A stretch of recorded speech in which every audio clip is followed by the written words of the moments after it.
ಪ್ರೀತಿಯ ಸ್ನೇಹಿತರಿಗೆಲ್ಲ ಮೀಡಿಯಾ ಮಾಹಿತಿ ಚಾನೆಲ್ನ ಮತ್ತೊಂದು ಹೊಸ ವಿಡಿಯೋಗೆ ಆತ್ಮೀಯವಾದಂತಹ ಸ್ವಾಗತ.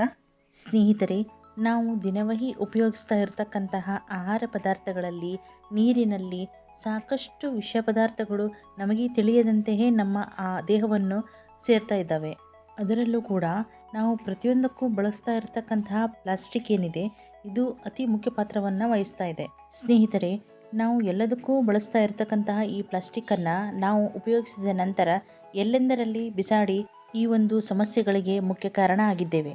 ಸ್ನೇಹಿತರೆ, ಈ ಪ್ಲಾಸ್ಟಿಕ್ ಏನಿದೆ ಇದು ನೂರಾರು ವರ್ಷಗಳ ಕಾಲ ಡಿಸ್ಪೋಸ್ ಆಗದೇ ಹಾಗೇ ಉಳಿದುಕೊಳ್ತಾ ಇರುತ್ತೆ ಪರಿಸರದಲ್ಲಿ. ಇದು ಪ್ರತಿಯೊಬ್ಬರಿಗೂ ಕೂಡ ಗೊತ್ತಿರುವಂಥ ವಿಷಯವೇ ಆಗಿದ್ದರೂ ಕೂಡ ಯಾರು ಈ ಬಗ್ಗೆ ಹೆಚ್ಚಿನ ಗಮನವನ್ನು ಕೊಡದೆ ಪ್ರತಿಯೊಂದಕ್ಕೂ ಪ್ಲಾಸ್ಟಿಕ್ಕನ್ನು ಬಳಸೋದು ಜೀವನದ ಒಂದು ಅನಿವಾರ್ಯ ಅವಶ್ಯಕತೆ ಅಂತ ಮಾಡ್ಕೊಂಡು ಬಿಟ್ಟಿದ್ದಾರೆ.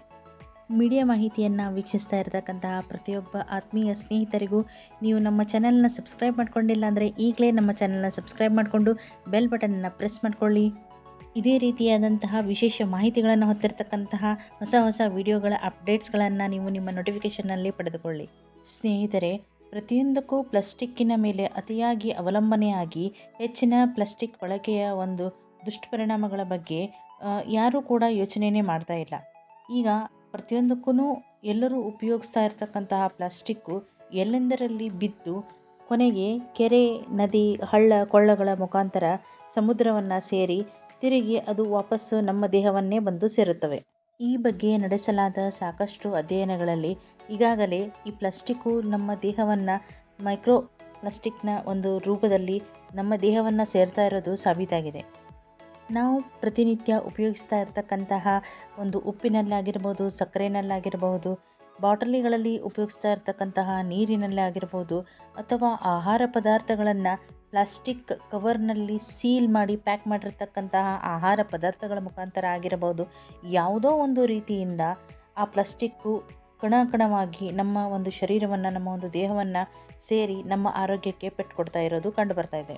ಸ್ನೇಹಿತರೆ, ಭಾರತ ಸೇರಿದಂತೆ ಜಗತ್ತಿನಾದ್ಯಂತ ನಡೆಸಿರುವ ಅಧ್ಯಯನಗಳ ಪ್ರಕಾರ ಈ ಒಂದು ಉಪ್ಪು ಮತ್ತು ಸಕ್ಕರೆ ಮತ್ತು ನೀರಿನ ಬಾಟಲ್ಗಳಲ್ಲಿ ಉಪಯೋಗಿಸತಕ್ಕಂತಹ ನೀರಿನ ಮುಖಾಂತರ ಈ ಒಂದು ಮೈಕ್ರೋ ಪ್ಲಾಸ್ಟಿಕ್ಕು ನಮ್ಮ ದೇಹವನ್ನು ಸೇರ್ತಾ ಇದೆ. ಉಪ್ಪು ಜೀವನಕ್ಕೆ ಒಂದು ಅತಿ ಅವಶ್ಯಕವಾದಂತಹ ಒಂದು ಖನಿಜ. ಪ್ರತಿಯೊಂದು ಅಡಿಗೆಗೂ ಕೂಡ, ಪ್ರತಿಯೊಂದು ಆಹಾರಕ್ಕೂ ಕೂಡ ರುಚಿಯನ್ನು ನೀಡುವಂತಹ ಈ ಉಪ್ಪು ಹಲವು ಬಗೆಯಲ್ಲಿ ತಯಾರಾಗುತ್ತದೆ. ಇದರಲ್ಲಿ ಪ್ರಮುಖವಾಗಿ ಸಮುದ್ರದ ಉಪ್ಪು ಅಂದರೆ ಕಲ್ಲುಪ್ಪು ಅಂತ ನಾವೇನು ಕರಿತೀವಿ ಅದು, ಮತ್ತು ಶುದ್ಧವನ್ನು ಮಾಡಿದಂತಹ ಶುದ್ಧೀಕೃತ ಉಪ್ಪು, ಪುಡಿ ಉಪ್ಪು ಅಂದರೆ ಟೇಬಲ್ ಸಾಲ್ಟ್ ಅಂತ ಏನು ಕರಿತೀವಿ ಅದು, ಮತ್ತು ಅಯೋಡಿನನ್ನು ಒಳಗೊಂಡಿರ್ತಕ್ಕಂತಹ ಉಪ್ಪು, ಇವು ಪ್ರಮುಖವಾಗಿರ್ತಕ್ಕಂಥವು. ಇದೇ ರೀತಿಯಾಗಿ ಸಕ್ಕರೆಯನ್ನು ತಯಾರು ಮಾಡುವಂತಹ ಸಂದರ್ಭಗಳಲ್ಲೂ ಕೂಡ ಸಾಕಷ್ಟು ಒಂದು ಪ್ಲಾಸ್ಟಿಕ್ನ ಮೈಕ್ರೋ ಒಂದು ಪ್ಲಾಸ್ಟಿಕ್ಗಳು ಕೂಡ ಈ ಒಂದು ಸಕ್ಕರೆಯಲ್ಲಿ ಸೇರಿಕೊಂಡು ನಮ್ಮ ಒಂದು ಶರೀರವನ್ನು ಸೇರಿಕೊಳ್ತಾ ಇದ್ದಾವೆ. ಸ್ನೇಹಿತರೆ, ನಾವೆಲ್ಲ ಬಳಸಿ ಬಿಸಾಡಿರ್ತಕ್ಕಂತಹ ಪ್ಲಾಸ್ಟಿಕ್ ಕವರ್ಗಳಾಗಿರ್ಬೋದು, ಚಾಕ್ಲೇಟ್ನ ಕವರ್ಗಳಾಗಿರ್ಬೋದು, ಚಿಪ್ಸ್ನ ಪ್ಯಾಕೆಟ್ಗಳಾಗಿರ್ಬೋದು, ಅಥವಾ ಹಾಲಿನ ಪ್ಯಾಕೆಟ್ಗಳಾಗಿರಬಹುದು, ಇಂತಹ ಪಾಲಿಥಿಲೀನ್ ಮತ್ತು ಪಾಲಿಪ್ರೊಫಿಲಿನ್ ಪ್ರಮುಖ ಒಂದು ಈ ಪ್ಲಾಸ್ಟಿಕ್ನ ಮೂಲಗಳಾಗಿವೆ. ಇದರ ಜೊತೆಗೆ ಮೀನನ್ನು ಹಿಡಿಯಲಿಕ್ಕೆ ಉಪಯೋಗಿಸ್ತಾ ಇರ್ತಕ್ಕಂತಹ ಬಲೆಗಳು ಮತ್ತು ಜವಳಿ ಉದ್ಯಮದಲ್ಲಿ ಉಪಯೋಗಿಸ್ತಾ ಇರ್ತಕ್ಕಂತಹ ತ್ಯಾಜ್ಯವೂ ಕೂಡ ಈ ಮೈಕ್ರೋ ಪ್ಲಾಸ್ಟಿಕ್ನ ಮೂಲವಾಗಿ ಕಂಡುಬರ್ತಾ ಇದೆ. ಸ್ನೇಹಿತರೆ, ಒಂದು ಅಧ್ಯಯನಗಳ ಪ್ರಕಾರ ಉಪ್ಪಿನಲ್ಲಿ ದೊರೆಯುವಂತಹ 60% ಮೈಕ್ರೋ ಪ್ಲಾಸ್ಟಿಕ್ಗಳೇನಿವೆ ಅವು 100 ಮೈಕ್ರೋಮೀಟರ್ಗಿಂತಲೂ ಚಿಕ್ಕದಾಗಿವೆ ಅನ್ನುವಂಥದ್ದು ವರದಿಯಲ್ಲಿ ಕಂಡುಬಂದಿದೆ. ಪ್ರತಿಯೊಬ್ಬರೂ ಬಳಸಿ ಬಿಸಾಡ್ತಕ್ಕಂತಹ ಈ ಒಂದು ಪ್ಲಾಸ್ಟಿಕ್ ಕವರ್ಗಳಾಗಿರ್ಬೋದು, ಪ್ಲಾಸ್ಟಿಕ್ ಬಾಟಲ್ಗಳಾಗಿರಬಹುದು, ಅಥವಾ ಇನ್ನಿತರ ಪ್ಲಾಸ್ಟಿಕ್ ಸಾಮಾನುಗಳಾಗಿರಬಹುದು, ಅವು ಕಾಲಕ್ರಮೇಣ ತ್ಯಾಜ್ಯಗಳಾಗಿ ಕ್ರಮೇಣ ಪುಡಿಯಾಗ್ತಾ ಮೈಕ್ರೋ ಪ್ಲಾಸ್ಟಿಕ್ಗಳಾಗಿ ಬದಲಾಗ್ತಾ ಹೋಗ್ತವೆ. ದೊಡ್ಡದಾಗಿರ್ತಕ್ಕಂತಹ ಪ್ಲಾಸ್ಟಿಕ್ಗಳೆಲ್ಲ ಪುಡಿಯಾಗ್ತಾ 5 ಮಿಲಿಮೀಟರ್ಗೂ ಕಡಿಮೆ ತುಂಡಾಗಿ ಬದಲಾದಾಗ ಅದನ್ನು ಮೈಕ್ರೋ ಪ್ಲಾಸ್ಟಿಕ್ ಅಂತ ಕರೀತಾರೆ. ಸ್ನೇಹಿತರೆ, ಇಂತಹ ಪ್ಲಾಸ್ಟಿಕ್ ಕಣಗಳು ಯಾವುದೇ ಆಹಾರ ಪದಾರ್ಥಗಳಲ್ಲೇ ಆಗಿರಲಿ ಅಥವಾ ನೀರಿನಲ್ಲೇ ಆಗಿರಲಿ ಸೇರಿಕೊಂಡಿರುವುದು ನಮ್ಮ ಬರೀ ಕಣ್ಣಿಗೆ ಕಾಣಿಸೋಕ್ಕೆ ಸಾಧ್ಯನೇ ಇಲ್ಲ. ಈ ಒಂದು ಪ್ಲಾಸ್ಟಿಕ್ನ ಕಣಗಳು ಅಂದರೆ ಮೈಕ್ರೋ ಪ್ಲಾಸ್ಟಿಕ್ಗಳು ಮನುಷ್ಯನ ದೇಹವನ್ನು ಸೇರ್ತಾ ಕೊನೆಗೆ ಕ್ಯಾನ್ಸರ್ಗೆ ಕಾರಣವಾಗುತ್ತಾ ಬರುತ್ತವೆ.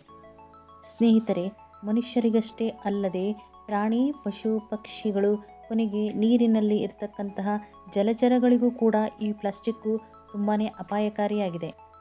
ಸ್ನೇಹಿತರೆ, ಒಂದು ಅಧ್ಯಯನದ ಪ್ರಕಾರ ಸರಾಸರಿ ವ್ಯಕ್ತಿ ಪ್ರತಿ ವಾರ ಸುಮಾರು 5 ಗ್ರಾಂ ಪ್ಲಾಸ್ಟಿಕ್ಕನ್ನು ಸೇವಿಸುತ್ತಿರಬಹುದು ಅನ್ನುವ ಒಂದು ಅಂದಾಜಿದೆ. ಈ ಪ್ಲಾಸ್ಟಿಕ್ನ ಕಣಗಳು ಅಂಗವೈಕಲ್ಯ ಮತ್ತು ಅಕಾಲಿಕ ಮರಣವನ್ನು ಕೂಡ ಉಂಟುಮಾಡುತ್ತವೆ. ಪ್ಲಾಸ್ಟಿಕ್ಕಿನಲ್ಲಿ ಕಂಡುಬರುವಂತಹ ವಿಷಕಾರಿ ರಾಸಾಯನಿಕಗಳು ಒಂದು ಮಾನವನ ಆರೋಗ್ಯಕ್ಕೆ ಅಪಾಯವನ್ನು ಉಂಟು ಮಾಡುತ್ತಿರುವುದು ವೈಜ್ಞಾನಿಕವಾಗಿಯೂ ಕೂಡ ಸಾಬೀತಾಗಿದೆ. ಸ್ನೇಹಿತರೆ, ಹೀಗಾಗಿ ಮನುಷ್ಯರಿಗೆ, ಪ್ರಾಣಿಗಳಿಗೆ, ಪಶು ಪಕ್ಷಿಗಳಿಗೆ ಸಾಕಷ್ಟು ಅಪಾಯವನ್ನು ಉಂಟು ಮಾಡುವಂತಹ ಈ ಒಂದು ಪ್ಲಾಸ್ಟಿಕ್ ಇರದೇ ಇರುವಂತಹ ಕಾಲದಲ್ಲೂ ಕೂಡ ಜನಜೀವನ ತುಂಬ ಉತ್ತಮವಾಗಿಯೇ ಇತ್ತು. ಹಾಗಾಗಿ ಪ್ಲಾಸ್ಟಿಕ್ನ ಬಳಕೆಯನ್ನು ಕಡಿಮೆ ಮಾಡುತ್ತಾ ಅದನ್ನು ಒಂದು ಹಂತಕ್ಕೆ ತಂದು ನಿಲ್ಲಿಸಿದಾಗ ಮಾತ್ರ ಈ ಒಂದು ಜೀವನ, ಪ್ರಾಣಿ ಪಶು ಪಕ್ಷಿಗಳ ಜೀವಕ್ಕೂ ಕೂಡ ಈ ಒಂದು ಅಪಾಯ ತಪ್ಪಿಸಬಹುದು. ಪ್ರೀತಿಯ ಸ್ನೇಹಿತರೆಲ್ಲರೂ ಈ ನಮ್ಮ ಚಾನಲನ್ನು ಸಬ್ಸ್ಕ್ರೈಬ್ ಮಾಡ್ಕೊಂಡಿಲ್ಲ ಅಂದರೆ ಈಗಲೇ ಸಬ್ಸ್ಕ್ರೈಬ್ ಮಾಡಿಕೊಂಡು ಬೆಲ್ ಬಟನ್ನ ಪ್ರೆಸ್ ಮಾಡ್ಕೊಳ್ಳಿ. ವಿಡಿಯೋವನ್ನು ಲೈಕ್ ಮಾಡಿ, ಶೇರ್ ಮಾಡಿ, ನಿಮ್ಮ ಅಭಿಪ್ರಾಯಗಳನ್ನು ಕಮೆಂಟ್ನಲ್ಲಿ ತಿಳಿಸಿ. ಹಾಗೂ ಮುಂದಿನ ವಿಡಿಯೋದಲ್ಲಿ ಹೊಸ ಮಾಹಿತಿಯೊಂದಿಗೆ, ಹೊಸ ಅಪ್ಡೇಟ್ಸ್ಗಳೊಂದಿಗೆ ತಮ್ಮ ಮುಂದೆ ಬರ್ತೇನೆ. ವಿಡಿಯೋ ನೋಡಿದ್ದಕ್ಕಾಗಿ ಧನ್ಯವಾದಗಳು.